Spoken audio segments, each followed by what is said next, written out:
El Senado ha vetado ya la ley de amnistía, ha votado ese veto y la ha devuelto al Congreso de los Diputados, después de unos trabajos en la comisión correspondiente del Senado, en la que acreditados juristas y los propios letrados de la Cámara Alta han considerado que esta ley, pues entre otras cosas, digamos que lo que pretende es, de forma encubierta, modificar la Constitución y por tanto no es acorde a la Carta Magna. El problema es que ahora esta ley vuelve de nuevo al Congreso, de donde partió, siendo aprobada por la mayoría Frankenstein, y ahora pues inevitablemente esa mayoría Frankenstein volverá a aprobarla sin tener en cuenta lo que el Congreso ha dictaminado a partir de su votación de hoy, vetándola. Tenemos al presidente del Senado, a don Pedro Rollán. Buenas noches, don Pedro. Buenas noches, un placer estar con vosotros. Bueno, y entonces, claro, después de lo que ha trabajado el Senado, ha decidido vetarla, la ley, porque, en fin, ha concluido, después de esos informes, que era lo más conveniente. Muchos se preguntan, claro, ¿para qué sirve entonces el trabajo realizado por el Senado si el Congreso se lo va a pasar por el arco del triunfo y va a volver a aprobarla en los mismos términos que la aprobó en su día y se la envió a la Cámara Alta? Pues lo primero que ha servido el Senado ha sido, bueno, en primer lugar, yo creo que merece la pena recordar que todos los miembros de la Cámara Alta y de la Cámara Baja juramos o prometemos acatar la Constitución en el espíritu de defenderla, que yo creo que es un asunto que merece la pena ponerlo encima de la mesa. Y fue muy sorpresivo, bueno, pues el cambio de opinión, porque ninguna de las dos grandes formaciones políticas que han alternado las responsabilidades al frente del Gobierno de España durante los últimos 45 años llevaban en su programa electoral favorecer, facilitar, allanar, propiciar, implementar la ley de amnistía. Bien. Uno de ellos decidió cambiar de opinión y eso le facilitó, no sin un peaje, y esto no es una crítica, esto es una crónica, es una descripción, es un relato de lo acontecido. ¿De qué ha servido el Senado? Pues el Senado ha servido para hacer justo lo que la mayoría autodenominada progresista no deseaba que ocurriera en el Congreso de los Diputados, porque lo que se ha hecho en primer lugar ha sido tener en consideración el respeto de todos y de cada uno de los informes que se han emitido por parte de los servicios jurídicos del Senado, por parte de la propia Secretaría General, del letrado de la Comisión Conjunta Constitucional y Justicia. Se ha dado también la oportunidad de que algunos de los más reputados catedráticos de Derecho Constitucional se pronuncien. Se pidió informe al Consejo General del Poder Judicial. Se pidió informe también al Consejo Fiscal a través de la figura del Fiscal General del Estado, en el que no por una sino por dos veces hemos tenido que reclamarlo. Se solicitó también que la propia Comisión de Venecia se pronunciara al respecto. Y se ha conseguido mediante también una modificación del reglamento, no con el afán de demorar, sino de disponer, creo que un par de meses para pensar, reflexionar, escuchar a los más doctos en la materia para conformar una mejor opinión. No es perder el tiempo, es emplear bien el tiempo, porque legislar es algo muy serio. Y si no, que se lo pregunten a las personas que están revictimizadas, por ejemplo, con la nefasta ley del solo sí es sí, que queriendo proteger a las mujeres pusieron a los depredadores sexuales en la calle mediante la reducción, en algunos casos de manera drástica, de sus condenas. Por lo tanto, ha servido para debatir y ha servido también para que cada uno se retrate. Porque yo creo que en este preciso momento, en el que incluso como la propia Comisión de Venecia hacía referencia, que hacía muchísimo tiempo que no encontraba en ningún país una división, una polarización como la que se estaba viviendo en España, claro, es que es lógico, es que esta no es una ley más, es que es la ley de leyes. ¿Se puede llevar a cabo una iniciativa legislativa en pro de la reconciliación? Por supuesto que se puede llevar a cabo, pero hay unos procedimientos y ese procedimiento es una reforma constitucional en el que en un sistema bicameral perfecto, en lo que a una reforma constitucional se refiere, en donde ambas cámaras, Congreso y Senado, tendrían que aprobar, votar mayoritariamente con una mayoría cualificada en ambas cámaras, se ha hurtado esa capacidad. Consiguientemente, el Senado lo que ha hecho ha sido desarrollar sus capacidades, siempre dentro del mandato constitucional, Y bueno, seguro que tendremos oportunidad de ir desarrollando alguna de las iniciativas que se han ido planteando como acción-reacción a los palos en la rueda que por parte de la mesa del Congreso, que dispone en este caso de una mayoría o de la misma mayoría que ha sido la investidura del presidente del Gobierno, y que yo francamente creo que es una noticia nefasta. Y lo digo hoy y lo defendía el 22 de julio, sí, incluso antes también. Por eso mucha gente se pregunta, dice, ¿cómo puede haber una discrepancia tan notable, tan abismal entre lo que opinan, por ejemplo, los letrados del Congreso, con el secretario de la Cámara y letrado mayor al frente, y lo que opinan, dicen y escriben los letrados de la Cámara Alta, lo que contrarios a esta ley? Lo que escriben los letrados del Senado, que son igualmente que los letrados del Congreso, letrados de la Corte, es exactamente igual o coincidente con lo que han escrito los letrados de la Comisión de Justicia del Congreso. De hecho, si tú comparas, analizas los informes, la argumentación jurídica y la reflexión a la que llegan son muy similares. ¿En qué ha quedado o en qué estado está ese choque institucional, ese conflicto institucional planteado por el Senado al Congreso de los Diputados? Creo que merece la pena este que todos los espectadores, si me lo permites, dedicarle 30 segundos en base al informe jurídico que se emite por parte de la Secretaría General del Senado, en donde se traslada y plasma de manera categórica que la tramitación de la ley de amnistía es una modificación encubierta de la Constitución, lo que se remite desde el Pleno del Senado al Pleno del Congreso es una propuesta de reconsideración. Es decir, como en el Senado ha habido tiempo para conformar informes, ha habido espacio para escuchar a los más doctos, a los más reputados catedráticos en materia constitucional, y consiguientemente tenemos la oportunidad de conformar una mejor opinión de lo que ha acontecido en el Congreso de los Diputados, en donde el expediente básicamente era una carpeta, no me atrevo a decir ni siquiera que tuviera en el interior un índice. Lo que hicimos fue ponernos en contacto y plantear al Congreso de los Diputados que reconsiderara su opinión, puesto que como han sido ellos los que han dado los pasos para esa aprobación inicial en el Congreso y su remisión al Senado, tienen que ser ellos, igualmente ellos, y no ningún otro órgano, como por ejemplo ha ocurrido con la mesa, el que se pronuncie, evidentemente, en la legítima defensa de todos y de cada uno de los senadores,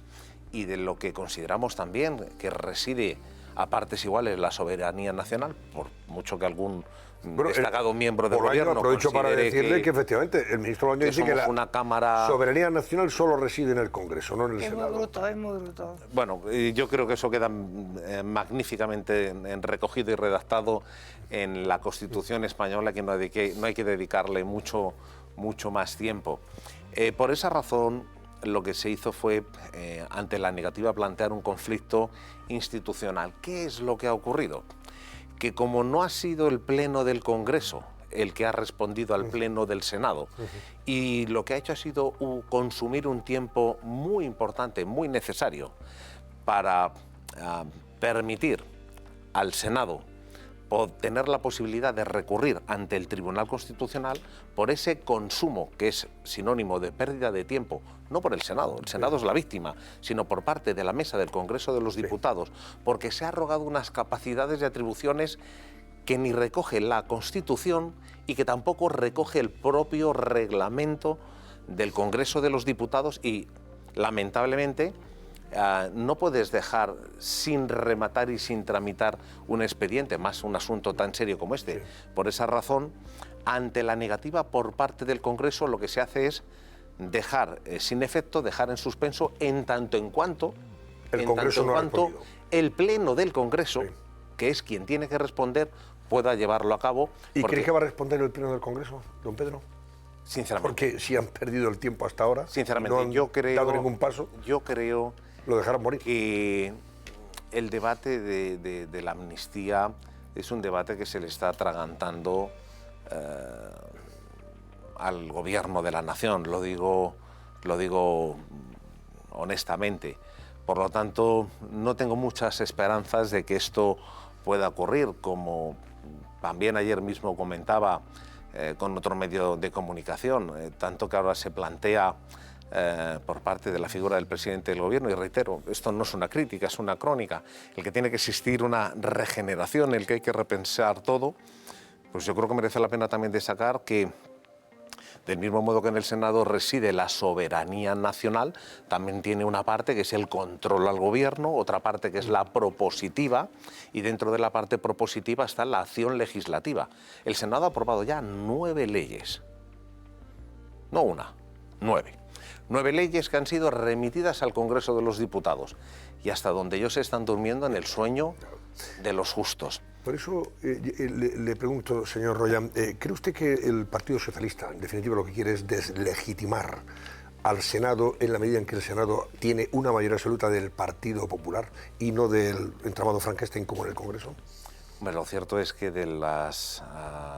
declaraciones de algunos miembros del Gobierno se podría desprender que por la voluntad de los españoles el pasado día 23 de julio, en donde decidieron que el Grupo Parlamentario Popular tuviera 144 de 266 senadores, es decir, mayoría absoluta, les resulta un espacio incómodo. Ahora bien, eso es también el juego de la democracia, es decir, el señor Feijóo obtuvo 137 escaños,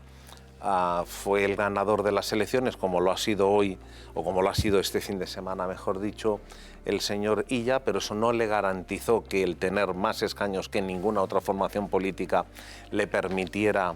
tener la alta responsabilidad de ser el presidente del gobierno. ¿Es un gobierno ilegítimo? En ningún caso, porque son las reglas del juego, pero evidentemente, como digo, yo creo que en este sentido el Senado, por la decisión de los electores, por la decisión de los españoles, se ha convertido en un espacio no muy deseado por parte del gobierno de España. Ha habido un senador socialista, en su día presidente de Aragón, el señor Lambán, que se ha ausentado y no ha querido participar en la votación porque no está de acuerdo con lo que su partido, el Partido Socialista, ha decidido, o sea, votar en contra de ese veto a la amnistía. Están a favor, lógicamente, de la misma. ¿Cómo valora ese hecho? Coherencia. El señor Lambán mantiene hoy, yo no he tenido oportunidad, no sé si ha hecho declaraciones o no, sí que he visto algún teletipo en el que ha trasladado que considera que ni él, ni para el interés electoral del Partido Socialista de Aragón es positivo que participara en la votación y que dentro de lo que podría ser una disciplina de grupo tuviera en este sentido que facilitar la tramitación, que es lo mismo que votar en contra del veto. En este país se cambia con demasiada frecuencia de opinión, y yo creo que los programas electorales son un contrato en mayúsculas. Tú puedes establecer un pequeño margen de maniobra si en lugar de gobernar en solitario tienes que gobernar en una coalición, pero dar un giro de 5 grados es una cosa y dar un giro de 180, pues lo mismo son demasiados grados, ¿no?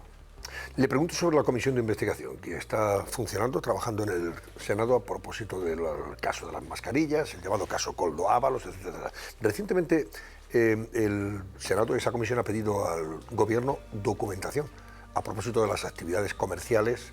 y profesionales de la esposa del presidente del Gobierno y si tienen una relación o no con la administración. Ha requerido esa documentación. Yo no sé si el Gobierno se la va a entregar a la comisión, pero sí le pregunto, ¿cree usted que debiera ser llamada Begoña Gómez a esa investigación, a esa comisión, perdón, para declarar, o Sánchez en su defecto? Del mismo modo que en este caso es el presidente de la comisión de investigación el que, en base a las peticiones y los acuerdos que se alcanzan por parte de los miembros, determina quiénes son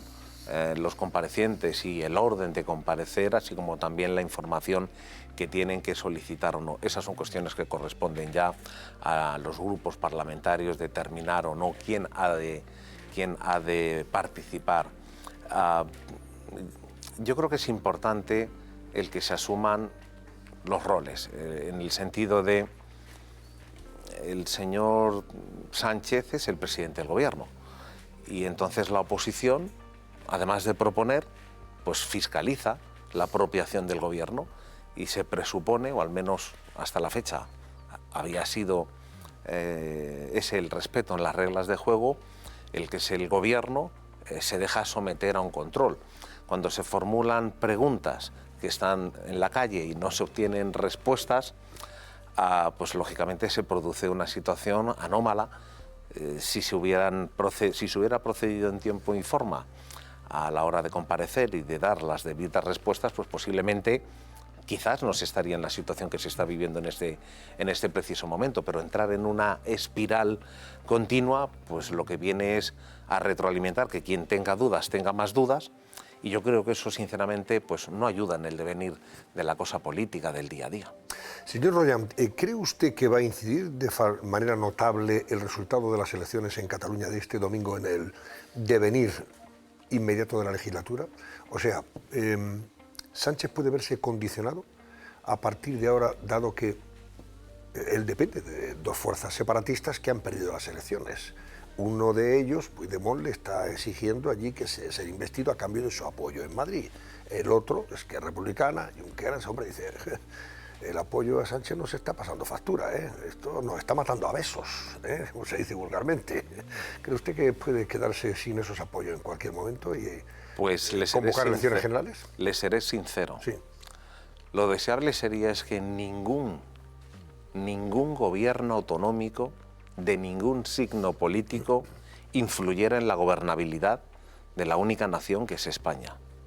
Ningún gobierno autonómico de ninguna formación política debería de influir en la estabilidad y en la gobernabilidad de algo tan serio como somos ya casi 48 millones y pico de españoles. Si ocurrirá o no ocurrirá, bueno, hubo, no sé si una amenaza o un mensaje velado por parte del señor Puigdemont, en el que lo que le vino a trasladar fue ayer por ti, hoy por mí. Es Claro. decir, se puede establecer un cierto paralelismo del resultado, al menos así lo valora el señor Puigdemont, de que él no ha sido la formación política que más escaños ha obtenido a la presidencia del Gobierno de la Generalitat de Cataluña, como tampoco lo fue el señor Sánchez el 23 de julio, y el apoyo de uno ha permitido que el otro esté al frente de la responsabilidad de gobierno, y yo puedo entender legítimo a que él pueda decir ahora ¿por qué yo a ti sí y tú a mí no? En cualquier caso, no debemos de olvidar, y sobre todo pues para el señor Puigdemont, que no debemos olvidar que es un señor que salió en el interior de un maletero y que en estos momentos, bueno, pues está pendiente de responder ante la justicia española, que cualquier presidente autonómico es el representante ordinario del Estado en su respectivo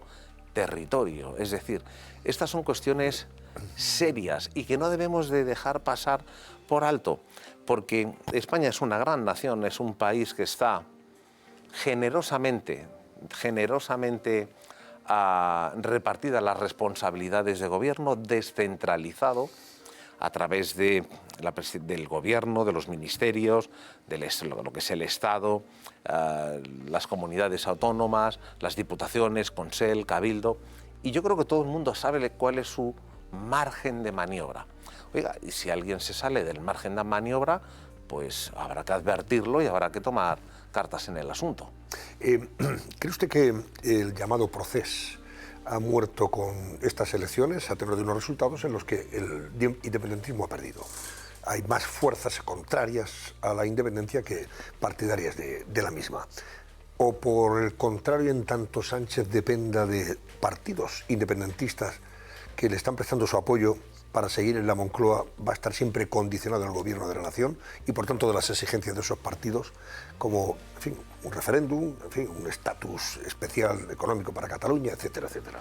Yo creo que es muy buena noticia que en las elecciones del pasado domingo a ninguna formación política que se declara abiertamente independentista, como tampoco la suma de ellas, tengan hoy en su mano ostentar la presidencia del gobierno de una comunidad autónoma. Punto primero, es decir, como punto de partida, es mejor eso que es decir, que ellos no tengan capacidad de gobernar. Ahora bien, lo que también tiene que existir es el compromiso por parte de quien esté al frente del gobierno de no dejarse chantajear, que no influir, chantajear, pretendiendo blanquear lo que es absolutamente imblanqueable. Y, claro, por desgracia hemos escuchado en este país en demasiadas ocasiones líderes de formaciones políticas declaradamente independentistas que les interesa tener a un presidente del gobierno con un respaldo parlamentario muy ajustadito, porque eso le pone en una posición de debilidad y por lo tanto la capacidad de influencia de los independentistas es mayor que alguien que lógicamente tuviera un respaldo electoral mucho más importante y no estuviera expuesto y sometido a la arbitrariedad y a los caprichos, por no decir otra palabra mucho más fuerte, de determinadas formaciones políticas. ¿Considera una anomalía institucional y democrática que el fiscal general del Estado siga pues al frente de la institución, Álvaro García Ortiz, después de haber sido, entre otros, reprobado por el Senado, entre otras cosas? Yo no recuerdo, sinceramente, que ningún fiscal general del Estado haya sufrido los varapalos que ha sufrido el actual fiscal general del Estado por el Tribunal Supremo. Tampoco recuerdo ningún fiscal general del Estado que haya provocado la reacción de tantas y tan importantes asociaciones de compañeros de fiscales con reacciones muy importantes. Por el puesto institucional que me corresponde, yo tengo mi opinión, evidentemente, pero no debo pronunciarme al respecto. Pero desde luego creo que está haciendo un flaco favor, porque algunas de las sentencias del Tribunal Supremo han sido muy duras y con unos comentarios como desviación de poder que desde luego pues dejan, honestamente creo, que en un muy mal lugar. Cuando comentaba anteriormente que no ha sido una vez, sino dos, en las que la mesa del Senado ha solicitado al fiscal general del Estado que dé traslado al Consejo Fiscal, porque en ningún sitio está prohibido, en ningún sitio está escrito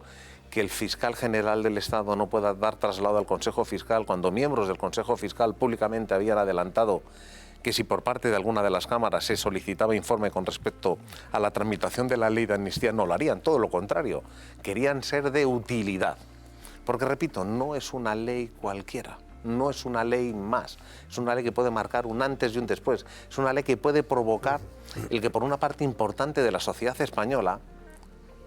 se perciba que no todos somos iguales ante la ley, que hay señores que pueden prevaricar y que no pasa nada porque son o indultados versus amnistiados, otra serie de delitos como los que en estos momentos, por parte también de alguna instancia judicial, están siendo objeto de análisis y como los relacionados con el terrorismo, y que desde luego no tiene encaje de ningún tipo en el ordenamiento jurídico europeo. De ahí el que por parte de algunos miembros de la carrera judicial pues puedan estar planteándose que, ya que existe una autonomía dentro de la justicia española, pero que forma parte de algo mucho mayor y más importante, como es el ordenamiento jurídico europeo, que por la circunstancia de poder chocar y de colisionar con la normativa europea se pueda plantear una cuestión prejudicial, y en tanto en cuanto el Tribunal de Justicia de la Unión Europea no se plantee, sea de imposible aplicación. Por tanto, la ley de amnistía que aprobaría el Congreso teóricamente el día 30, después del veto del Senado, el 30 de este mes, no entraría en vigor si se presentan esas cuestiones prejudiciales ante el Tribunal Europeo. En tanto el Tribunal Europeo no resuelva esas cuestiones prejudiciales, esos recursos, teóricamente no se puede amnistiar a nadie de los que, en fin, están afectados por la ley, Puigdemont incluido, ¿no? Yo creo que es así, es decir, si se plantea una cuestión prejudicial, evidentemente, en tanto en cuenta esta no sea resuelta, pues evidentemente entiendo que no podría ser de aplicación. ¿Alguna pregunta al presidente del Senado? Sí. Rapidita. En el Senado está habiendo una comisión de investigación, en el Congreso otra, y yo creo que los ciudadanos tienen un cacao ahí, o tenemos, vamos, un cacao tremendo, porque sale una cosa, sale otra. Usted es el presidente del Senado. ¿Podría hacer un resumen de lo que considera más importante de lo que se ha dicho ahí en la comisión que hay en el Senado? Si ha quedado algo claro, vamos, porque se han echado todos balones fuera, pues no tenemos nada claro. Si hay alguna por ahí ha pasado el protagonista principal, que es Koldo García, Koldo, y también el ministro Ábalos, que parece que se han contradicho en algunas ocasiones. Por eso digo, a ver si usted temas. considera que algo, se puede sacar algo sustancial de todo la verborrea que se ha oído allí. Bueno, yo creo que en este sentido las comisiones de investigación en los parlamentos, bien sea en un parlamento autonómico, en el Congreso o en el Senado, lo que plantea es obtener información para proceder a depurar responsabilidades políticas, sobre todo puesto que lo que se está siendo objeto de estudio en el Senado es la operación del Orme y las posibles ramificaciones que esta pudiera tener. Siempre desde el principio de la presunción de inocencia, puesto que no somos un órgano fiscalizador en el ámbito judicial, pero creo que sí es importante el que se den las debidas explicaciones y que a partir de ahí ya se saquen cada uno las conclusiones que tenga encima de la mesa. Pero es cierto que todos los gobiernos de todo signo político pues han tenido a lo largo de la legislatura, dando por hecho una legislatura de 4 años, 4, 6, 8 situaciones delicadas, llamémoslo crisis. El tema es que nos hemos acostumbrado a que algo muy llamativo, que ocupa mucho interés informativo, ocurre el lunes, pero es que el miércoles ha surgido otra situación de enorme interés informativo que deja en el olvido lo que ha ocurrido 72 horas antes. Es decir, estamos en una dinámica atropellada y yo creo que eso pues también lo que hace es desdibujar, por decirlo de alguna manera, el que por parte de la sociedad bueno, pues pueda tener también ese necesario espacio de tiempo para reflexionar. Si tuviéramos que hacer un índice pues, de lo que ha ocurrido en las últimas horas,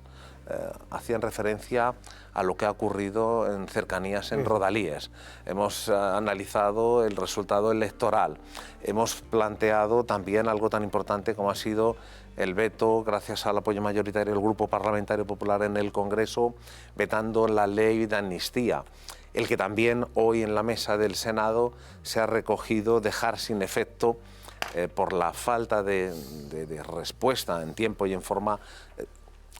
Esto habría dado en condiciones normales para 6 meses y esto ha ocurrido en 3, 4 días.